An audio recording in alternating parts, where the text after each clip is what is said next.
Indeed, all that's coming up in a moment. But first, Somalia has finally adopted a draft constitution.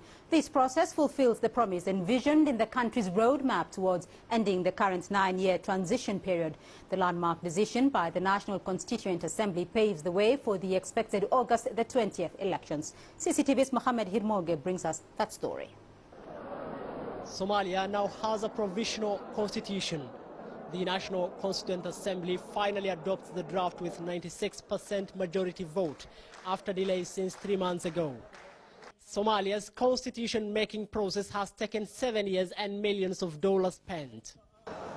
This was occasioned by the joint efforts of all the Somalis, and finally that led to this historic realization of a constitution after all the years of lawlessness. This is a milestone achievement. The road towards ending Somalia's transition has achieved the second most significant milestone ahead of the expected August election, the adoption of the draft constitution. The National Constituent Assembly members who ratified the draft were selected by 135 traditional elders from various Somali clans.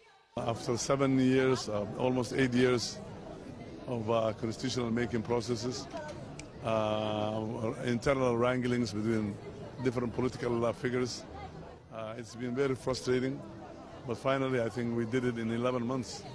Our government, this government headed by Prime Minister, made a decision that we should conclude this process so that the Somali public can have a modern constitution after 43 years living without a constitution. The last constitution we had was suspended in 1969. Delegates expressed their joy at having been the team mandated to shape Somalia's destiny. The elders are also expected to finalize the selection of the country's members of parliament in about a week. We are glad that Somali is past transition already. We have finally achieved what we wanted.